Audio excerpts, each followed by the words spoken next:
There's something really exciting about zig fishing. It's a tactic that I've embraced a lot over the last 10 years.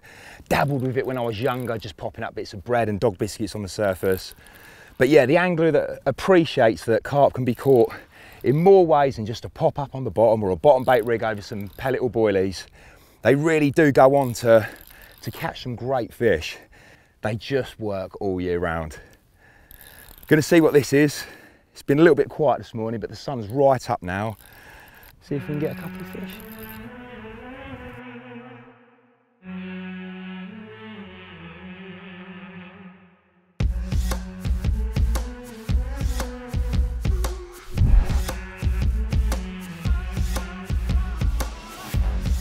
All right, result. Fishing in about 25 foot of water, bit of black foam positioned, probably about 1.5 foot underneath the surface, on one of the Zig Screws. Yeah, what a great way to go there and catch carp. I suppose one of the things I love most about zig fishing is the challenges it presents.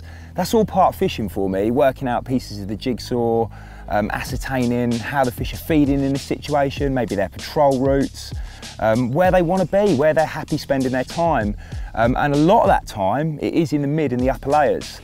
The main reason I feel zigs are most effective at this time of year, and I'm talking sort of spring into summer even, is due to the fact that the fish are at their most active. They've just woken up from a cold winter where they've been dormant for the majority of it, and they're generally moving around the lake and visiting all parts of the lake and spending a lot of time sort of in the upper layers where the water is at its warmest. It could be a case of the fish aren't up for a munch and you're in effect lure fishing for them. You're watching their behaviour, their patrol routes, where they're chilling out.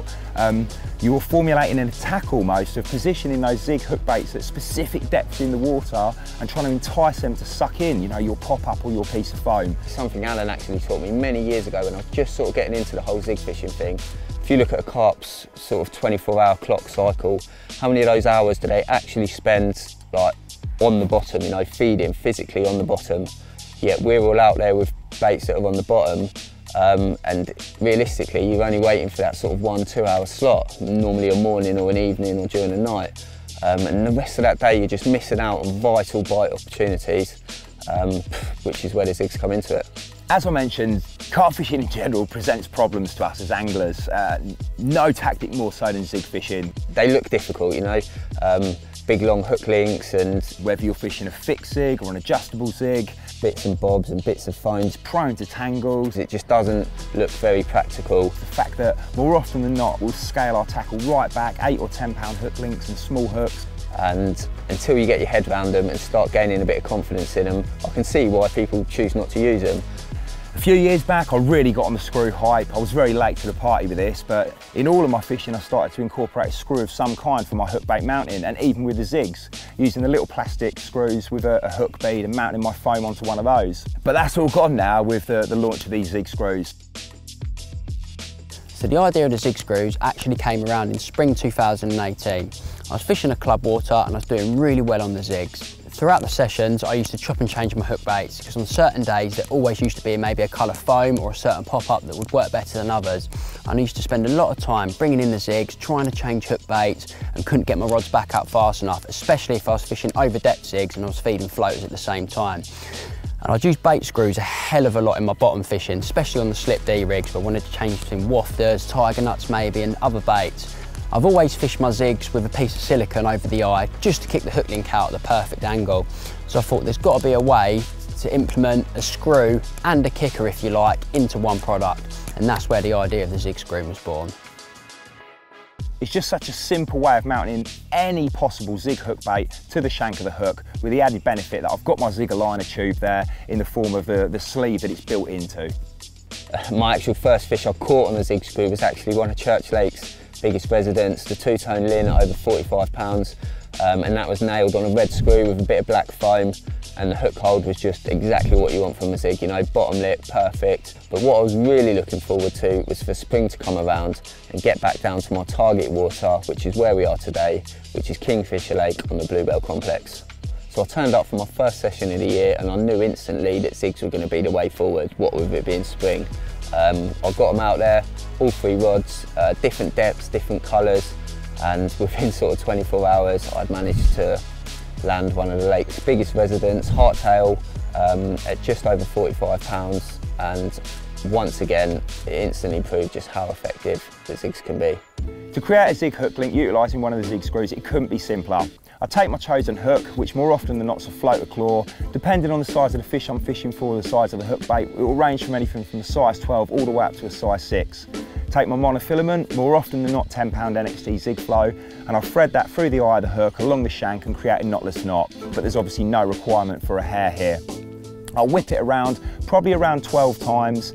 I like to whip up quite a lot of the shank because that just helps to bite and grip the Zig Screw onto the shank of the hook. I can then slide my chosen Zig Screw along. There's a range of different colours available to match the hook baits you're using.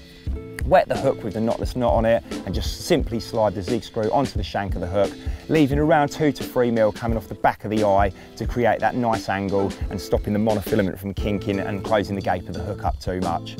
Then it's simply a case of mounting your hook bait. If I'm using a pop-up, I will use the 5mm corer, remove a tiny section of the bottom of the bait just to get that bait nice and tight to the shank of the hook. Or if using foam, you can just tighten it right down there again to get that foam nice and tight to the shank of the hook. It's a dead simple way of creating not just Zig Hook Links, but also float hook links too. The three main features, in my opinion, of the Zig Screws is firstly, the sheer speed in which you can tie a zig rig. That then takes me on to point number 2, is hook bait choice. You can literally screw it on to whatever you want, whether that be foam, plastic or pop-ups, and it enables you to chop and change quickly throughout your session without having to tie a new rig. And lastly, I absolutely love to sharpen my hooks. And 9 times out of 10, when I get a bite, that hook's finished and you need to tie a new rig. But the beauty of the Zig Screws is you can just slide the screw off the hook, cut it at the knot, tie a new hook on, slide the screw back over, and you're fishing again.